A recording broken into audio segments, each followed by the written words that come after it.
एक बार फिर से आप सभी का स्वागत है हमारे यूट्यूब चैनल पर। अभी तक हमने अपनी पिछली क्लास में कोल भील और गौड़ जनजाति के बारे में पढ़ लिया था, जो कि मध्य प्रदेश की प्रमुख जनजातियां हैं। और हम ये जो एमपी पब्लिक सर्विस कमीशन के सिलेबस की 10वीं यूनिट है,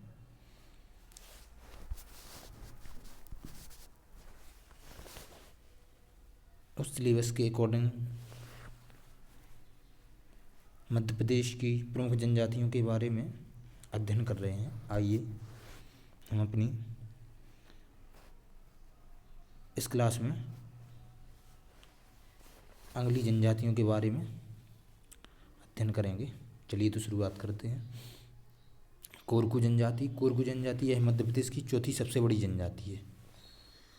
2011 के जनगणना के आधार पर इसकी जो जनसंख्या है मध्य प्रदेश में वो 7.3 लाख है, और अनुसूचित जनजाति का कितना 4.7% इसका परसेंट है। कोरकू का अर्थ मानव समूह होता है। यदि इसका विस्तार देखा जाए तो विस्तार इसका सतपुड़ा क्षेत्र के बैतूल, खंडवा, होशंगाबाद जिले में देखने के लिए मिलता है। प्रमुख देवता इसके चंद्रमा, डोंगर देव और भटुआ देव हैं। चंद्रमा, डोंगर देव और भटुआ देव इसके प्रमुख देवता हैं। यदि इसके विवाह पद्धति के बारे में बात की जाए तो ये राजी बाजी और चबौड़ा जैसी विवाह पद्धतियों का उपयोग करते हैं। यदि इसकी उपजातियों के बारे में बात की जाए तो बाबरिया, बंदौरिया और दुलारिया इनकी उपजातियां हैं। बाबरिया कोरकू जनजाति की जो उपजातियां हैं वो कौन कौन सी हैं? बाबरिया, बंदौरिया, दुलारिया। बाबरिया जनजाति बैतूल जिले में देखने के लिए मिलती है। बंदौरिया जनजाति पचमढ़ी क्षेत्र में देखने के लिए मिलती है, और दुलारिया जनजाति हरदा, खांडवा जिले में देखने के लिए मिलती है। प्रमुख नृत्य की बात की जाए तो इनका प्रमुख नृत्य है चटकोरा। यदि इनके प्रमुख त्योहारों की बात की जाए तो इनका एक प्रमुख त्यौहार होता है झंडा, जो मेघनाथ के नाम से भी जाना जाता है और होली के समय मनाया जाता है। और खम्बश्वांग इनका प्रसिद्ध नाट्य होता है, खम्बश्वांग। यदि कोरकू जनजाति का वर्गीकरण के बारे में बात की जाए तो इनका वर्गीकरण 3 वर्गों पर हुआ है। एक धनाढ्य वर्ग, मजदूर वर्ग, अपराधी वर्ग। धनाढ्य वर्ग में जो वर्ग आता था वो राजकोरकू वर्ग कहलाता था। इसके बाद मजदूर वर्ग जो पाथरिया वर्ग होता है वो मजदूर वर्ग में होता है, और मोवासी वर्ग अपराधी वर्ग में आता है। शडोली प्रथा यह कोरकू जनजाति का मृतक संस्कार है। शडोली प्रथा मतलब जो मृतक संस्कार, जो अंतिम क्रिया होती है वो शडोली प्रथा कहलाती है। इसमें क्या करते हैं, इसमें जो व्यक्ति की मौत हो जाती है उसकी याद के लिए लकड़ी का एक स्तंभ स्थापित किया जाता है शडोली प्रथा में। शडोली प्रथा किसके लिए? एक मृतक आदमी के समय अंतिम क्रिया में जो प्रथा का प्रचलन है वो शडोली प्रथा कहलाती है। और इसमें क्या किया जाता है कि जो व्यक्ति खत्म हो जाता है उसकी याद में लकड़ी का एक स्तंभ का निर्माण किया जाता है। अब यदि इनके जो प्रमुख उत्सव है मेघनाथ उत्सव, जिसे झंडा के नाम से भी जाना जाता है, यदि इसके बारे में थोड़ा सा डिस्कशन किया जाए तो ये मुख्य रूप से गौड़ और कोरकू जनजाति का त्यौहार है। मेघनाथ जो उत्सव है वो गौड़ और कोरकू जनजाति का त्यौहार है। यह उत्सव सतपुड़ा क्षेत्र के छिंदवाड़ा, बैतूल और होशंगाबाद जिले में मनाया जाता है। जो सतपुड़ा क्षेत्र है वहाँ के छिंदवाड़ा, बैतूल और होशंगाबाद जिले में मनाया जाता है। यह पर्व होली के दिन एक दिन बाद से प्रारंभ होकर 15 दिन तक अलग अलग स्थानों पर होता है। मतलब होली जिस दिन ख़त्म हुई उसके एक दिन बाद शुरू होता है, और यह कंटिन्यू 15 दिन तक अलग अलग क्षेत्रों में चलता है। जैसा कि हमने पहले पढ़ा कि इसके लिए झंडा या खम्बश्वांग नाट्य के नाम से भी जाना जाता है। झंडा या खम्बश्वांग नाट्य के नाम से भी जाना जाता है। कोरकू जनजाति के बाद हमारी अगली जनजाति है सहरिया जनजाति। सहरिया जनजाति यह मध्य प्रदेश की 5वीं सबसे बड़ी जनजाति है, तो इनका क्रम भी पूछा जा सकता है ना। सहरिया जनजाति मध्य प्रदेश की 5वीं सबसे बड़ी जनजाति है। इसका विस्तार उत्तरी मध्य प्रदेश के श्योपुर, ग्वालियर और शिवपुरी क्षेत्र में देखने के लिए मिलता है। विवाह पद्धति की बात की जाए तो इनकी विवाह पद्धति हिंदू प्रथानुसार होती है। प्रमुख देवता इनके तेजाजी, सीता माता और भैरव देव हैं। सहरिया जनजाति के जो प्रमुख देवता हैं वो तेजाजी, सीता माता और भैरव देव। प्रमुख नृत्य लहंगी, रागनी और दुलदुल घोड़ी है।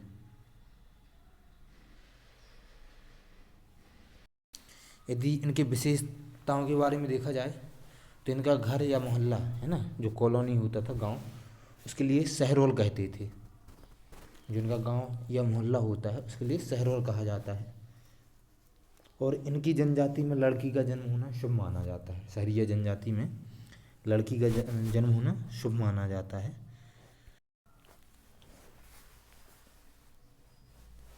सहरिया जनजाति के लिए भारत का इथोपिया भी कहा जाता है, क्योंकि यह सर्वाधिक कुपोषित जनजाति है और यह शिवपुर के शिवपुर के क्षेत्र में देखने के लिए मिलती है। इसलिए शिवपुर के लिए सहरिया जनजाति का बाहुल्य जिले के नाम से भी जाना जाता है और इसीलिए शिवपुर के लिए इथोपिया कहा जाता है। इथोपिया क्यों कहा जाता है? क्योंकि सहरिया जो है वो सर्वाधिक कुपोषित जनजाति है और यह सहरिया जनजाति के लिए शिवपुर का जिला बाहुल्य क्षेत्र है। इसलिए शिवपुर के लिए भारत का इथोपिया कहा जाता है।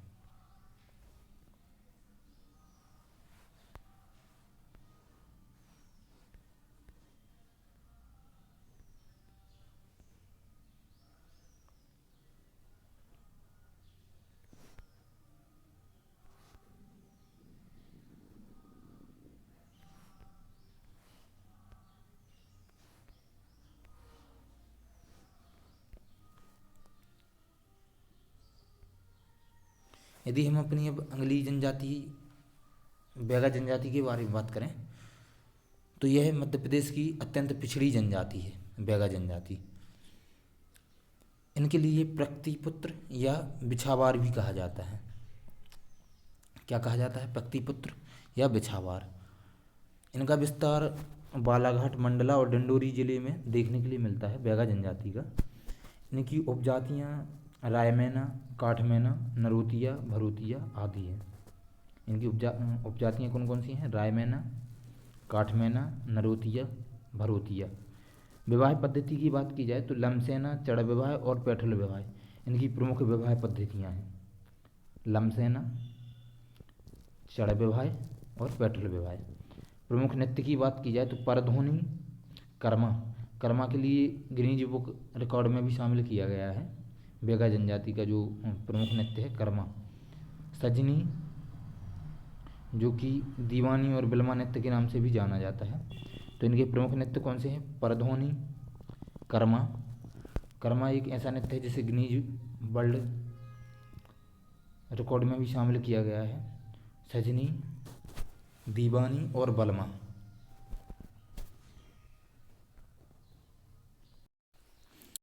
यदि इनके कुछ विशेषताओं के बारे में बात की जाए तो इनकी जो झूमिंग कैसी होती थी वो दाहिया अथवा बेबर कहलाती थी। इनकी जो झूम किसी हुए उसके लिए दाहिया या बेबर के नाम से भी जाना जाता है। बैगा जनजाति रतौना पूर्व में मधुमक्खियों की पूजा करते हैं। बैगा जनजाति जो है रतौना पर्व में, इनका जो रतौना त्यौहार होता है उसमें ये मधुमक्खियों की पूजा करते हैं। तो इनका रतौना पर्व जो है, रतौना प्रमुख त्यौहार जो है वो किसकी पूजा से संबंधित है? मधुमक्खियों की पूजा से संबंधित है। बैगा जनजाति शहद पर्व भी मनाती है। यह जनजाति साल वृक्ष की पूजा करती है क्योंकि इनमें बूढ़ा देव का निवास होता है। साल वृक्ष की पूजा करती है बैगा जनजाति। इनमें बूढ़ादेव का निवास होता है। द बेगा पुस्तक के लेखक बेरियर एल्वन है। जो बेगा पुस्तक लिखी गई है वो किसके द्वारा लिखी गई है? बेरियर एल्वन के द्वारा। और बेगा जनजाति जहाँ निवास करते हैं इनके गांव के लिए पूर्वा कहा जाता है। बेगा जनजाति के गांव के लिए पूर्वा कहा जाता है। और इनके पंचायत का जो मुखिया होता है वो मुकद्दम कहलाता है। तो आपके लिए कमेंट बॉक्स में बताना है कि एक और जनजाति जिसके बारे में हमने पढ़ा था वो कौन सी जनजाति थी जिसके पंचायत के मुखिया के लिए मुकद्दम कहा जाता था। ये आपके लिए कमेंट बॉक्स में इसका आंसर देना है। बेगा को भूमिया का उपवर्ग माना जाता है। यह लोग कृषि में हल का प्रयोग नहीं करते। मान्यता है क्योंकि इससे धरती माता का छाती कटती है ना। तो इन लोगों की यह मान्यता है कि ये लोग जो है कृषि में हल का प्रयोग नहीं करते, बेगा जनजाति वाले, क्योंकि इनकी ऐसी मान्यता होती है कि हल से जो है धरती माता की छाती जो होती है उसको छीनना होता है, तो वो इसका विरोध करते हैं। कुल्हाड़ी इनका प्रमुख औजार है। वनों पर यह अपना अधिकार समझते हैं। बेगा जनजाति का प्रमुख औजार कौन सा है? कुल्हाड़ी। और ये लोग, इनका प्रमुख खाद्य पदार्थ है मोटे अनाज और चावल से यह मांड बनाकर खाते हैं। मोटे अनाज और चावल से यह मांड बनाकर, मांड मतलब कि जब अपन चावल को पकाते हैं तो जो उसमें पानी की मात्रा ज़्यादा हो जाती है तो उसके कारण जो लिक्विड फॉर्म निकलता है वही मांड कहलाता है। यदि हम बेगा जनजाति के देवताओं के बारे में बात करें तो इनके 3 देवता जो हैं ठाकुर देव, बूढ़ा देव और दूल्हा देव। ठाकुर देव गांव या सृष्टि की रक्षा करने वाले देवता कहलाते हैं, है ना। इनकी मान्यताओं के अनुसार ठाकुर देव जो होते हैं वो गांव या सृष्टि की रक्षा करने वाले देवता होते हैं। बूढ़ा देव पीढ़ियों की रक्षा करने वाले देवता कहलाते हैं। और दूल्हा देव बीमारियों की रक्षा करने वाले देवता कहलाते हैं। ठाकुर देव गांव या सृष्टि की रक्षा करने वाले देवता कहलाते हैं। बूढ़ा देव पीढ़ियों की रक्षा करने वाले देवता कहलाते हैं। और दूल्हा देव बीमारियों की रक्षा करने वाले देवता कहलाते हैं।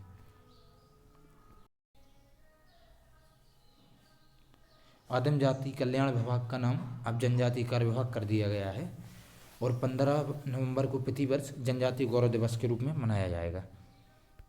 बेगा जनजाति का जो प्रमुख नृत्य है कर्मा नृत्य, यदि इसकी थोड़ी सी इसके बारे में जानकारी ली जाए तो कर्मा नृत्य बेगा जनजाति का एक प्रमुख लोक नृत्य है।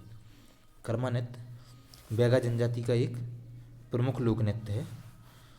कर्मा नृत्य को लोक नृत्य के राजा के नाम से भी जाना जाता है। जो कर्मा नृत्य है इनके जितने भी नृत्य हैं उसका लोक नृत्य के राजा के नाम से भी जाना जाता है। इसकी प्रमुख शैलियाँ लंगड़ा, झूमर, रागनी तथा झरनी है। इसकी जो प्रमुख शैलियाँ हैं वो लंगड़ा, झूमर, रागनी तथा झरनी है। अब हमारी जो 8वीं प्रमुख जनजाति है वो है मुड़िया जनजाति। मुड़िया जनजाति मध्य प्रदेश और छत्तीसगढ़ दोनों राज्यों की सीमाओं में पाई जाने वाली जनजाति है और इनका प्रमुख नृत्य गौर नृत्य है। गौर नृत्य को बेरियर एल्वन ने सर्वश्रेष्ठ नृत्य कहा है। बेरियर एल्वन ने गौर नृत्य के लिए सर्वश्रेष्ठ एल्वन नृत्य कहा है। मुड़िया एंड देयर घोटुल पुस्तक के लेखक बेरियर एल्वन है। तो बेरियर एल्वन ने अभी 2 और प्रमुख जनजातियों के बारे में एक पुस्तक लिखी है। वो कौन कौन सी जनजाति है इसका आप सभी के लिए कमेंट बॉक्स में आंसर देना है। और दूसरा क्वेश्चन मैंने क्या पूछा था कि और कौन सी जनजाति की पंचायत के मुखिया के लिए मुकद्दम कहा जाता है, इसका भी आपके लिए कमेंट बॉक्स में आंसर देना है। तो मुड़िया एंड देयर घोटुल पुस्तक के जो लेखक हैं वो कौन से हैं? बेरियर एल्वन हैं।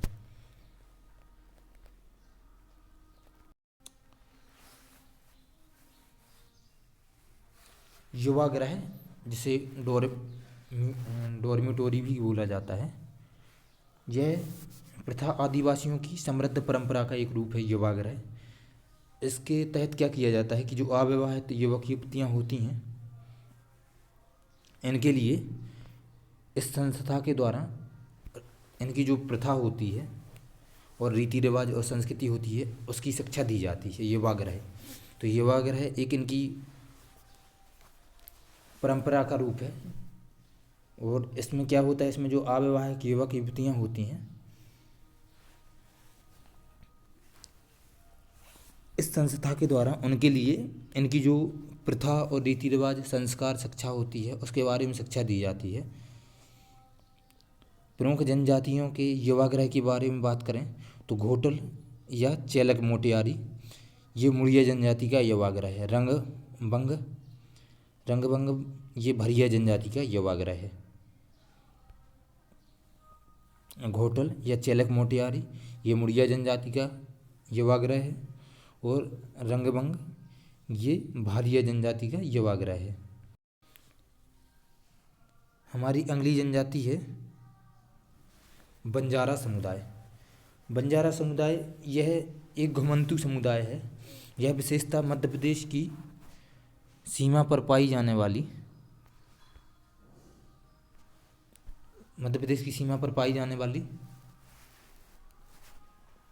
जनजाति है बंजारा जनजाति। इनके प्रमुख नृत्य तलवार, कालबेलिया, मछली एवं तांडा है। इनके प्रमुख नृत्य कौन कौन से हैं? तलवार, कालबेलिया, मछली एवं टांडा है। कंघी आविष्कार का श्रेय बंजारा समुदाय को दिया जाता है। मतलब जो कंघी का आविष्कार है वो बंजारा समुदाय के द्वारा ही माना जाता है, क्योंकि यह सर्वाधिक श्रृंगार प्रिय समुदाय है। मतलब यह सर्वाधिक श्रृंगार के लिए जाना जाता है, इसलिए कंघी के आविष्कार का श्रेय जो है वो बंजारा समुदाय के लिए ही जाता है। बंजारा समुदाय का जो बंजारा समुदाय है इसका जो प्रमुख नृत्य है मछली नृत्य, यह इसका प्रमुख नृत्य कहलाता है। यह धार्मिक नृत्य है जो हर्षोल्लास से शुरू होता है लेकिन दुख के साथ समाप्त होता है। मछली नृत्य जो होता है वो हर्षोल्लास के साथ शुरू होता है और दुख के साथ समाप्त होता है।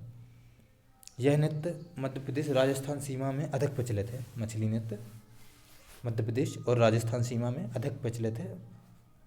मछली नृत्य जो कि बंजारा समुदाय का प्रमुख नृत्य है। हमारी अगली जनजाति है पारधी जनजाति। पारधी जनजाति रायसेन भोपाल क्षेत्र में देखने के लिए मिलती है। मतलब इनका जो रीजनल एरिया है वो रायसेन और भोपाल क्षेत्र है। पारधी जनजाति की जो उपजातियां हैं वो है बहेलिया, टाकिया, टाकनकर और लंगोटी। जो लंगोटी उपजाति है ये पारधी चंडी देवी की आराधना करते हैं। तो इनकी जो उपासक देवी हैं वो कौन सी है? पारधी चंडी देवी इनकी उपासक देवी हैं। अगली जो जनजाति है वो है पनिका जनजाति। पनिका जनजाति अनूपपुर, शहडोल और उमरिया क्षेत्र में निवासरत है। पनिका जनजाति ये कहाँ देखने के लिए मिलती है? अनूपपुर, शहडोल और उमरिया क्षेत्र में। और यह कबीरपंथी या अनुयायी हैं। मतलब ये कबीर के अनुयायी हैं पनिका जनजाति। इनकी अर्थव्यवस्था कपड़ा बुनाई पर निर्भर करती है, या इनका प्रमुख उद्योग जो है वो क्या कपड़ा बुनाई के लिए जाना जाता है। अगली जनजाति है उरांव जनजाति। अगली जनजाति है उरांव जनजाति। यह मध्य प्रदेश एवं छत्तीसगढ़ की सीमा मंडला डिंडोरी में देखने के लिए मिलती है। उरांव जनजाति इसका जो प्रमुख नृत्य है वो है सरहुल, और इसका अन्य नाम क्रोक है। क्रोक नाम से भी इसके लिए जाना जाता है। इसके जो मुखिया होते हैं उसके लिए महतो बोला जाता है। जो मुखिया इसके होते हैं उसके लिए महतो बोला जाता है। और इसके जो प्रमुख पूजा स्थल होते हैं उसके लिए बगिया। और इसकी जो संस्था है युवागृह, जो कि इनके रीति रिवाज, प्रथा के और संस्कार के बारे में शिक्षा देती है, उसके लिए धुमकुरिया के नाम से जाना जाता है। तो इसका जो विशेष पूजा स्थल होता है उसके लिए बगिया, और इसके जो प्रमुख शिक्षा संस्थान होते हैं उसके लिए धुमकुरिया के नाम से जाना जाता है। अब हमारी जो अगली जनजाति है बिंझवार जनजाति। यह बिंझवार जनजाति जो है वो बैगा जनजाति का एक विकसित वर्ग है ना। जैसे कि हमने उसके बैगा जनजाति के वर्ग पढ़े थे। तो ये जो है विंध्यवार जनजाति जो है वो बैगा जनजाति का एक विकसित वर्ग है। विंध्यवार जनजाति बैगा जनजाति की एक उपजाति भी है, एक उपजाति के रूप में जाना जाता है, और यह बैगा जनजाति का विकसित वर्ग कहलाता है। हमारी जो अगली जनजाति है वो है कोरवा जनजाति। कोरवा जनजाति जो है ये कोल जनजाति की उपजाति है। कोरवा जनजाति कोल जनजाति की उपजाति है। यह मध्य प्रदेश और छत्तीसगढ़ की सीमा पर निवासरत है, मतलब मध्य प्रदेश और छत्तीसगढ़ की सीमा पर रहती है। कोरवा जनजाति में आदिवासियों में विधवा पुनर्विवाह को म्यारी कहते हैं, और कुछ स्रोतों में म्यारी का अर्थ इनकी जो पंचायत होती है उसके लिए भी बताया गया है, लेकिन जो म्यारी होता है वो विधवा पुनर्विवाह के लिए बोला जाता है। ये किससे संबंधित है? कोरवा जनजाति से संबंधित है, और कोरवा जनजाति कोल जनजाति की उपजाति है, और यह छत्तीसगढ़ और मध्य प्रदेश में देखने के लिए मिलती है। इसके बाद जो हमारी अगली जनजाति है वो है हलवा जनजाति। हलवा जनजाति बालाघाट, मंडला और डिंडोरी क्षेत्र में देखने के लिए मिलती है, हलवा जनजाति। अगली जनजाति कमार जनजाति है। कमार जनजाति सीडी, शहडोल, अनूपपुर क्षेत्र में देखने के लिए मिलती है कमार जनजाति, और इनकी जो उत्पत्ति है कमार जनजाति की, ये कौरव वर्ग से मानी जाती है। जो महाभारत में कौरव वर्ग था उस वर्ग से इनकी उत्पत्ति मानी जाती है। इनका प्रमुख नृत्य बार है। कमार लोग फौज में कार्य करना अपना परंपरागत कार्य मानते हैं, मतलब जो कमार लोग होते हैं ये फौज में कार्य करने के लिए तत्पर होते हैं, और इनके जो देवता हैं वो हैं झगराखंड और बघरादेव। बघरादेव और झगराखंड इनके प्रमुख देवता हैं।